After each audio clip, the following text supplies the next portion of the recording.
Well, with sport. And I'm Sigoni Mohammed with your weather report. Let's tell you what's making the news tonight.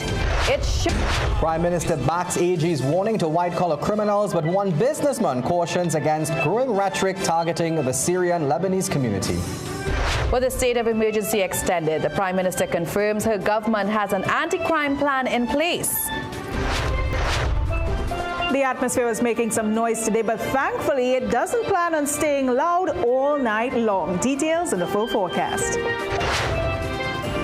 Prime Minister Kamla Persad-Bissessar is backing Attorney General John Jeremy following his warning in Parliament that government intends to pursue white-collar criminals regardless of their wealth, status or social connections. Responding to questions from CNC3 News today, the Prime Minister said her government's position is clear and rooted in the principle that justice must apply equally to everyone. Persad-Bissessar said that pursuant to the proverb, justice is blind, the law applies to every citizen regardless of financial status, social standing, political connections or influence. She said the Attorney General made it clear during Wednesday's state of emergency debate that no individual or group is above the law. The Prime Minister added that whether criminal elements identify themselves as the 6, the 7, the 1% or by any other name, they are all subject to the laws of Trinidad and Tobago and will be treated accordingly by the justice system.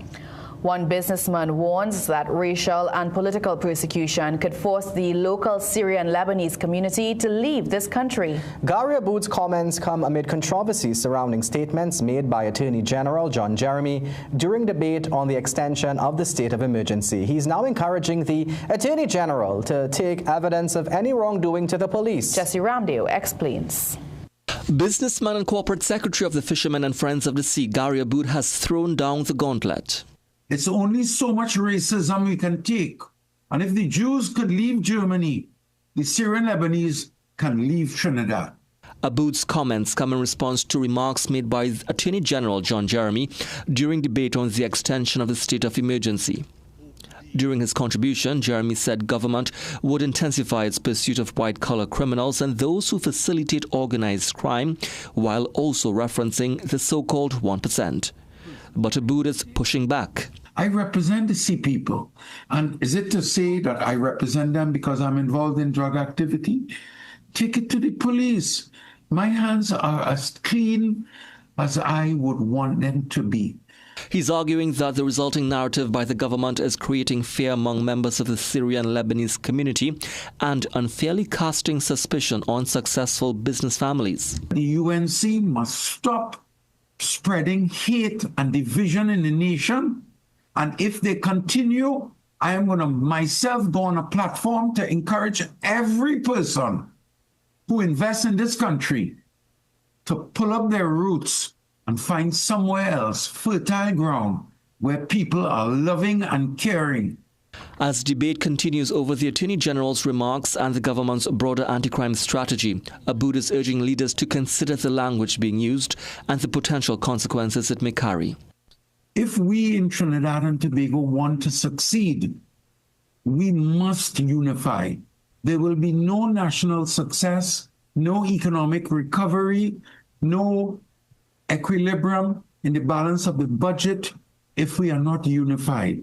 And the UNC must understand that unity is the wealth that our nation can bring to the world. Aboud is among several businessmen to have recently had their U.S. visas revoked. At the time of his visa revocation, Aboud told the media he believed the decision stemmed from his public criticism of what he had described as extrajudicial killings of alleged narco-traffickers in the Caribbean by U.S. authorities. Aboud maintains that he supports the law and is encouraging the police to conduct their investigations. According to the AG, the American government has used its intelligence capabilities to identify and ban certain individuals from traveling to the United States due to their activities. CNC3 News is awaiting responses to questions sent to the U.S. Embassy on the development. Jesse Ramdale, CNC3 News.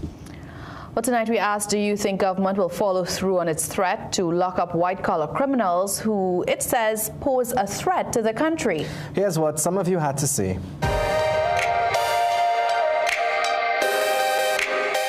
Absolutely not. This is Trinidad, guys. Let's be real. Maybe. Yeah, I think so. No, I don't think so. For sure. Because for years you've been hearing that they're going after the big fish, and nothing happened. So I don't think so. Well, I'm hoping that they will. I want to believe that they will, right? So yeah. As far as I understand, it depends on what the criminal charges that they have for. I believe they would, as long as they keep to what they say. With the state of emergency now extended by 3 months, Prime Minister Kamla Persad-Bissessar says the government needs the extra time because criminal syndicates remain active and dangerous. Speaking in the Parliament late last evening during the debate, the Prime Minister said authorities need more time to complete intelligence-led operations under an anti-crime plan that she said is already showing results. It was near 11 p.m. when the Prime Minister entered the arena, frustrated by the opposition constantly asking for the reason for the extension of the SOE.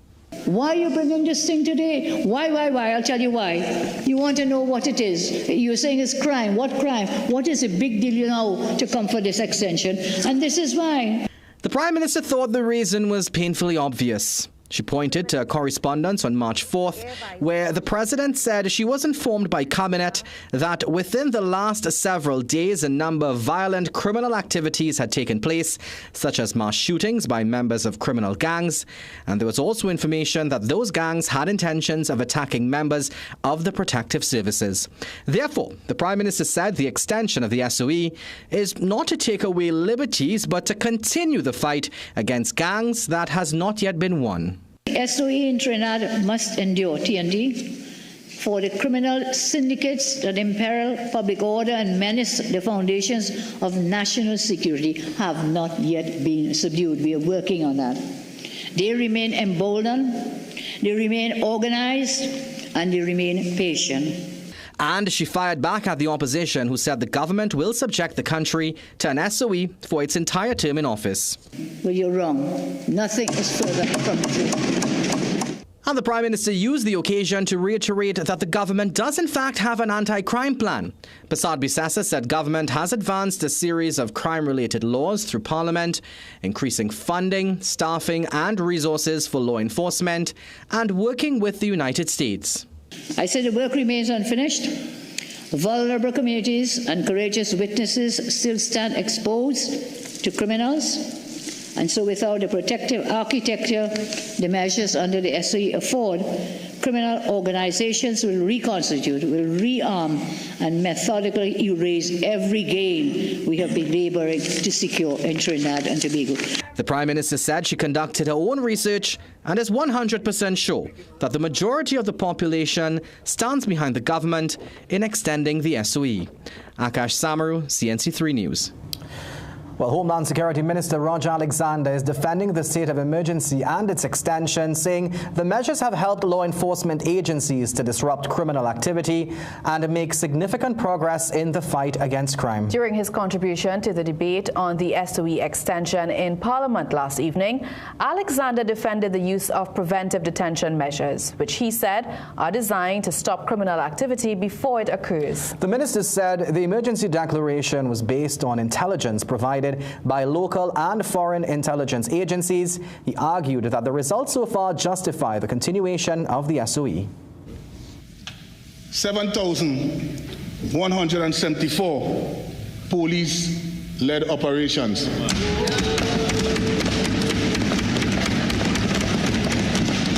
3,211 persons arrested.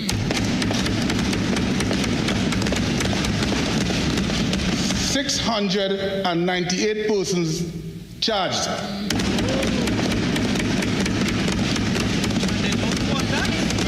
Number of video approved for 65.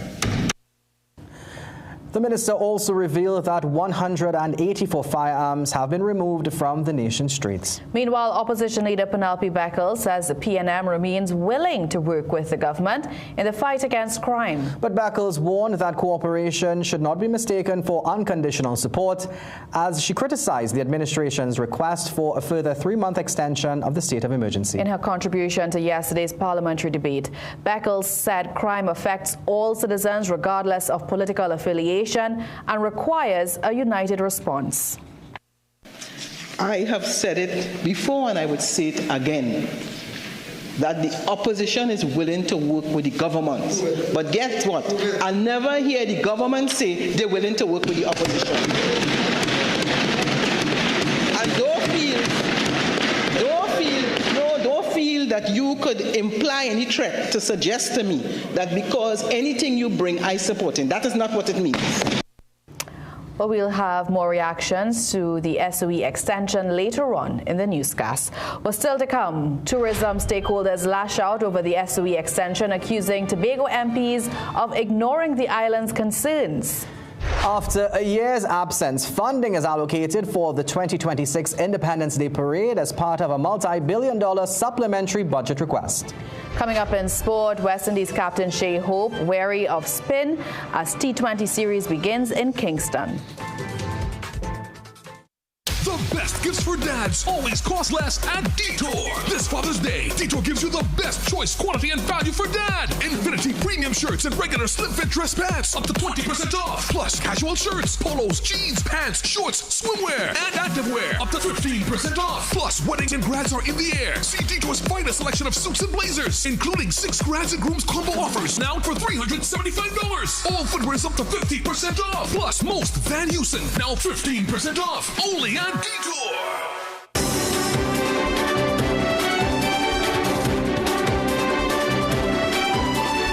Welcome back. Tobago East MP David Thomas is denying being aligned with the government despite his comments in Parliament yesterday, suggesting an official relationship. Thomas and his Tobago East counterpart, Joel Sampson, voted with the UNC-led administration to extend the state of emergency for another 3 months. Thomas, who sits in Parliament alongside the UNC members, spoke of being part of the government, a comment which triggered questions about the independence of the Tobago People's Party's representatives. However, speaking with CNC3 News Today, Thomas insisted the Tobago MPs remain guided by what is best for their constituents.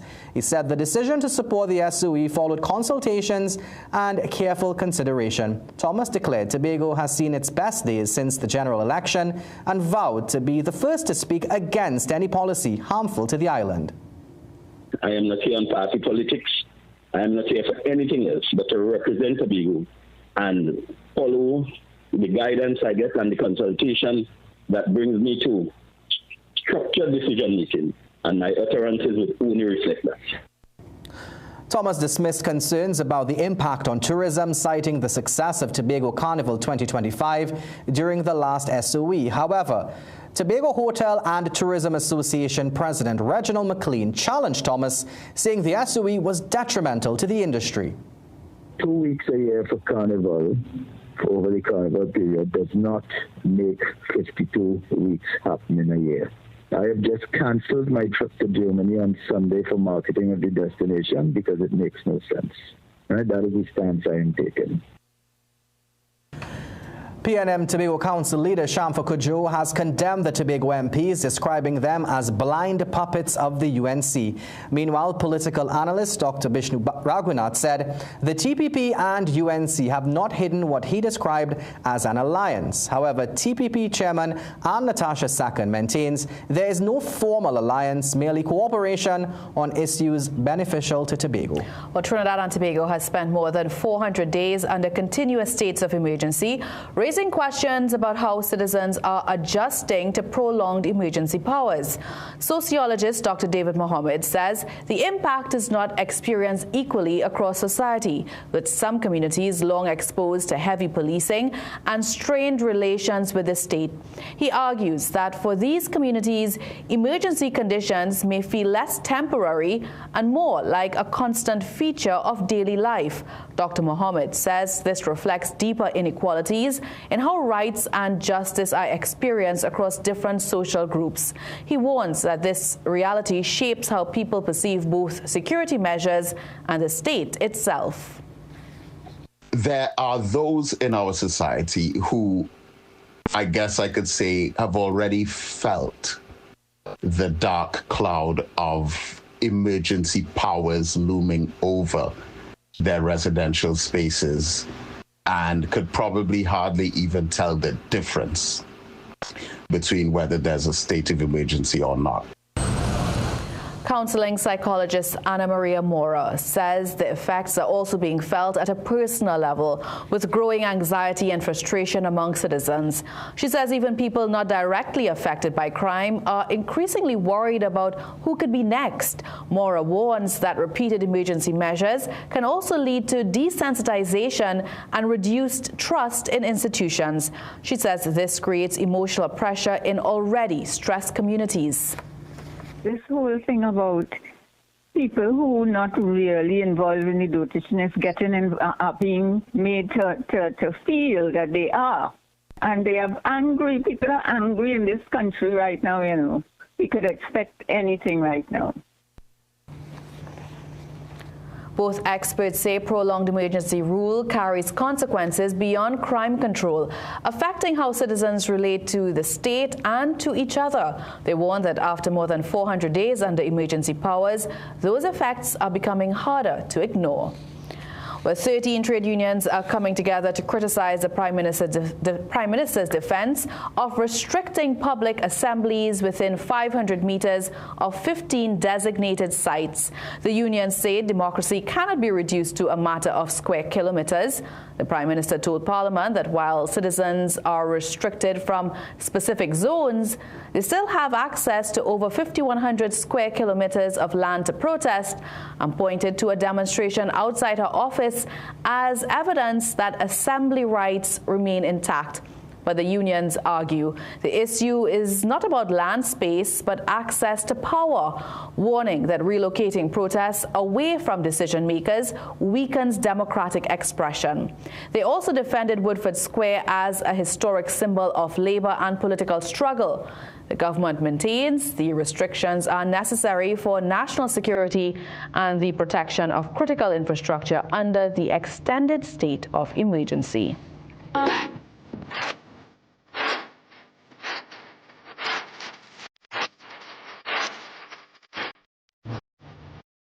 So our top story now, well, after a 4-year wait, the World Cup has finally returned to screens all over the world, including right here in Trinidad and Tobago. Well, let's kick it across to Jovan for some highlights from day one. That's right, guys. With the eyes of the international community on them, one of the World Cup 2026 three hosts lit up Mexico City, while some fans took the evening off to soak up the action. Here's more.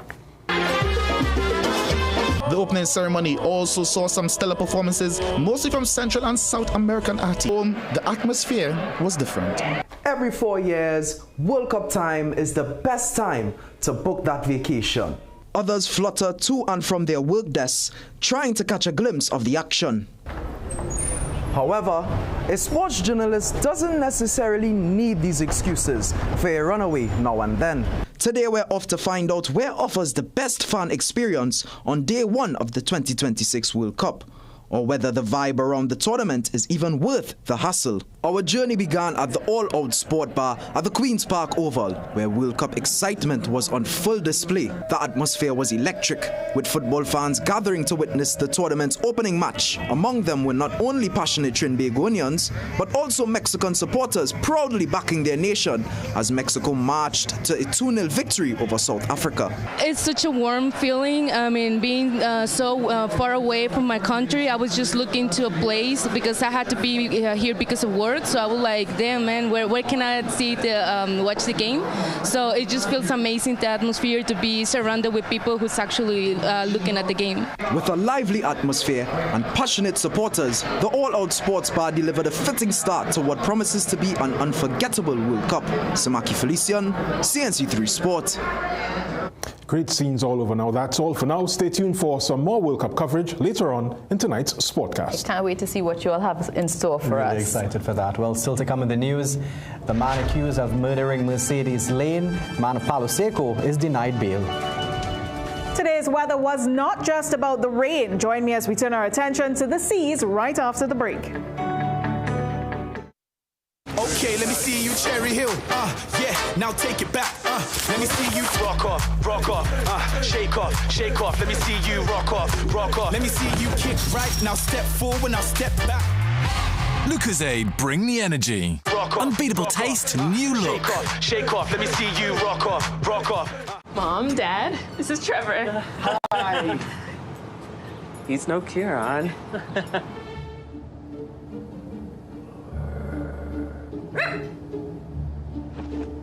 back up. Swing? That's why he crossed the road. It was funny when Kieran said it. Oh, who could that be? We're like the parents who don't miss your ex. I can't believe Kieran is in the neighborhood. CG United. Good like that. Living with diabetic neuropathy is exhausting. The burning pain and tingling that won't go away? Introducing Myolaxin D Gel, made for pain relief.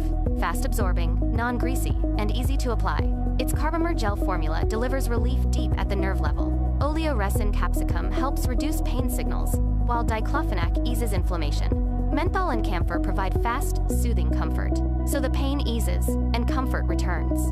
Size doesn't matter. This 15-gram tube gives you maximum relief. Myolaxin D Gel, available at pharmacies nationwide. You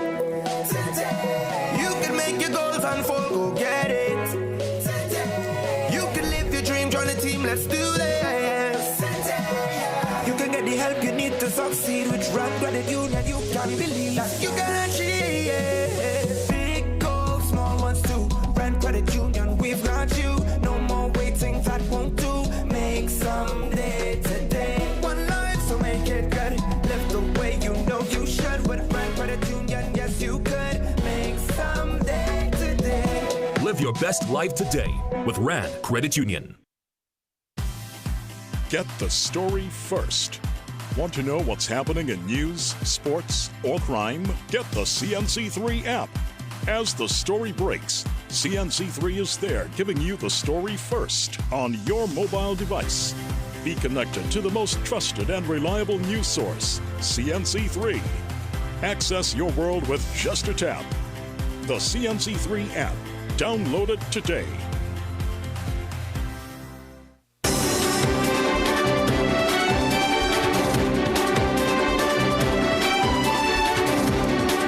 The government is setting aside money for this year's Independence Day Parade, covert police operations during the state of emergency, and even laptops for Form 1 students. It's all part of a $2.93 billion supplementary funding request now before Parliament. The Defense Ministry is estimated to get $2.3 million to host this year's parade. There was none last year. The package also covers spending across 27 divisions, from subsidies for WASA and payments to CARICOM to repairs on Air Guard helicopters and upgrades at the National Coastal Surveillance Radar Center. Police signed line for $63 million, including uniforms and vehicle rentals for specialist units. $18 million is also being earmarked to settle outstanding payments to the CARICOM Secretariat for the period October 2024 and March 2025. The Standing Finance Committee takes up the proposal Friday, with Finance Minister Devendranath Tanku presenting the mid-year review on Monday. The Scrap Iron Dealers Association says one way to crack down on copper theft is to set up centralized scrap iron yards. President Alan Ferguson made the recommendation after Wednesday's incident where a man was electrocuted while allegedly trying to steal copper. Ferguson told CNC3 News his association met today with officials from the Ministry of Trade, Customs, the Attorney General's Office, SWIMCOL, and other stakeholders. He says the group is also pushing for a reintroduction of the ban on exporting copper, along with tighter rules on local purchasing. Okay, what we're going to do is to centralize the scrap industry. We have a south area, a central area, a Rima area, and a Port of Spain area. And these areas will be only scrap yards will be operating in these areas. So we could be able to monitor what's going on much better. So the scrap industry is moving on, to which are better in probably by the end of the year. We have our work group have a certain amount of time that we're working on to get these things going.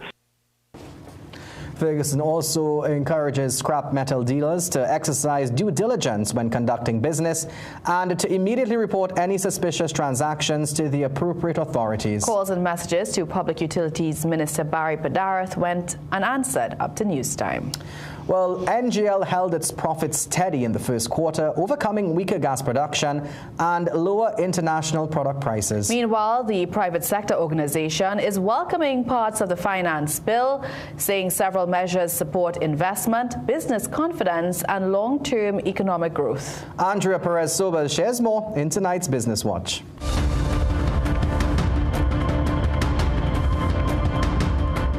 National Gas Liquids Company has delivered a resilient first quarter performance, maintaining profitability despite lower gas processing volumes and weaker international energy prices. The company reported after-tax profit of $32.1 million for the 3 months ended March 31st, compared with $31.8 million in the corresponding period last year. Chairman Gerald Ramdeen says the result was supported by stronger earnings from NGL's investment in Phoenix Park Gas Processors Limited. Ramdeen notes that while Mount Belvieu product prices remained under pressure, PPGPL benefited from stronger realized price differential and higher sales volumes. The company says higher sales volumes, improved natural gas liquids content, and cost management initiatives helped offset a challenging operating environment. Those challenges include a 15.8% decline in recognized Mount Belvieu product prices and an 11.5% drop in liquids production from gas processing due to lower natural gas volumes reaching Point Lisas. Turning to other business news, the private sector organization of Trinidad and Tobago says the finance bill contains several measures that could help strengthen the business environment and support economic expansion. PSOT Chief Executive Officer Rudolph Hanamji tells CNC3 Business Watch the organization reviewed the legislation through the lens of investment, trade, and economic diversification. The focus on ensuring that informal, unethical practices are punished in a manner that reduces those, because without that change, ethical business is undermined. He notes that issues surrounding VAT refunds and access to financing for small and medium-sized enterprises were not addressed in the legislation. That is where PSOT will be engaging in consultations with our stakeholders to provide not simply recommendations, but innovative projects that the government can greenlight, which the private sector will lead. And so in that way, we can do our part. And now for a look at today's energy and foreign exchange prices. Andrea Perez Sobas, CNC3 Business Watch.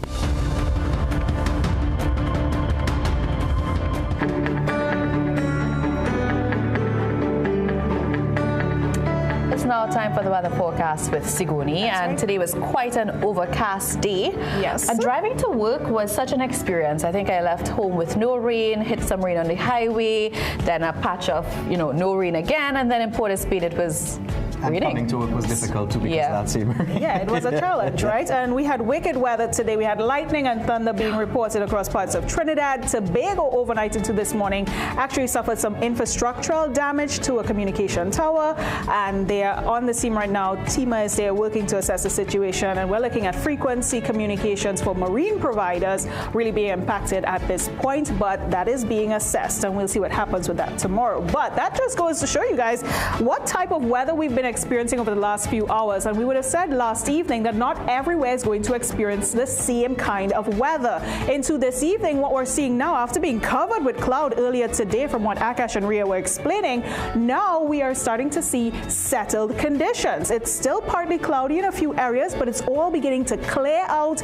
as we see that evening condition spilling over into the general area. So for the next few hours, we'll maintain cooler temperatures, and we'll also see the possibility of some quick passing showers still lingering around because of the passage of a tropical wave.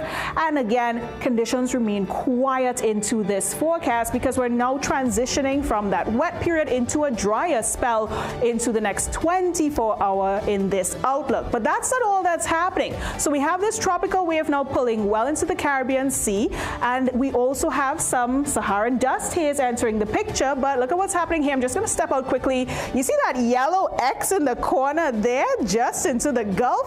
That is an area now earmarked for a low risk of development in the Gulf. And that means that the Atlantic is beginning to see some activity in a general breeding ground area, as we like to call it, for this time of the year. So we'll be keeping our eyes on what's happening here. Even if it doesn't develop, it's going to be a big rainmaker for that portion of the region over the next few days. But what's going to happen for us? Because it's so far away from where we are right now, we're looking out for a replacement of wetter conditions to drier conditions, and that's where the Saharan dust haze brings itself back into the picture. So relievers, inhalers on hand, because a mild to moderate concentration of dust will take over into our Friday forecast. And that means we'll be seeing pleasant conditions. Yes, no more heavy downpours or thunderstorms, but we'll get that mixture of sunshine and cloudiness tomorrow. Still looking out for an odd shower as the day progresses, and temperatures will be climbing back into the early 30s, and you'll be feeling the heat into Friday.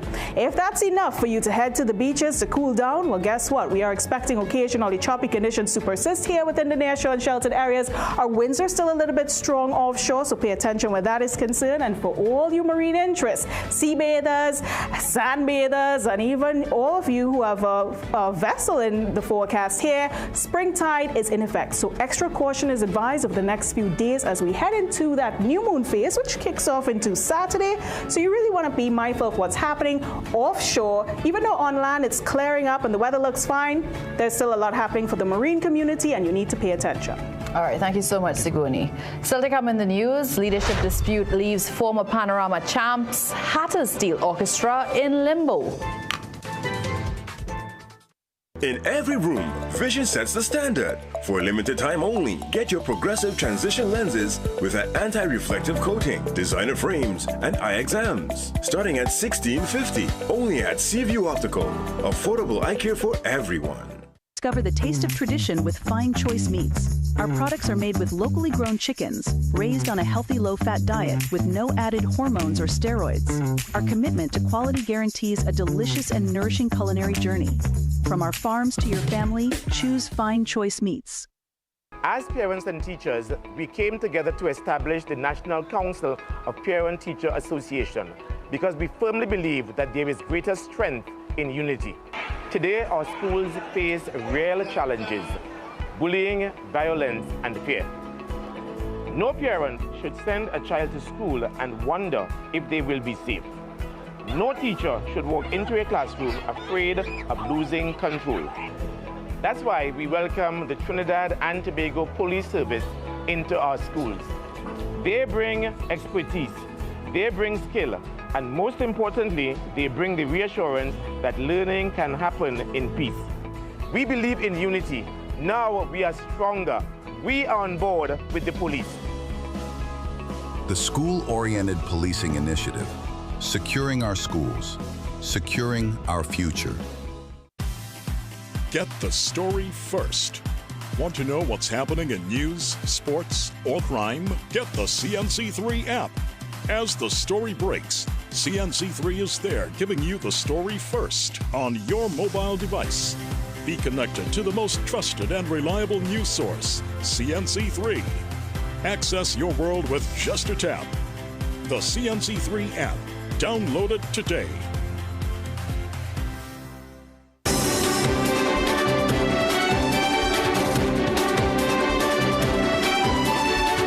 A 26-year-old Palo Seco man was denied bail when he appeared in court charged with the murder of 12-year-old Mercedes Lane. Richard Renales was arrested hours after the child's body was found along a dirt track off Carapal Road in Erin last Sunday.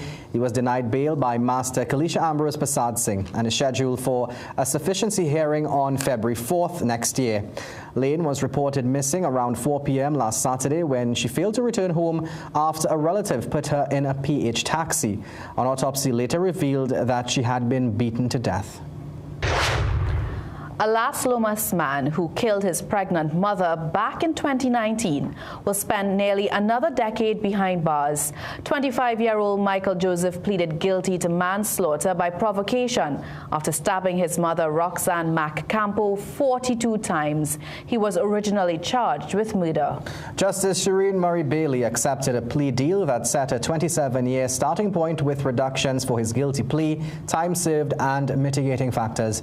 Joseph has 9 years left in prison. The judge ordered him into counseling, anger management and rehabilitation programs before release. Joseph admitted he attacked his mother out of anger over feeling abandoned as a child. He later expressed regret and asked for forgiveness.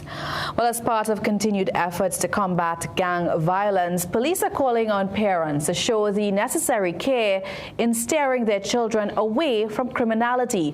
Speaking during CNC3's Morning Brew program today, media ambassador ASP Obi Russell warned that the attraction of young people to gangs was related to a combination of factors, including a lack of familial support and financial pressure.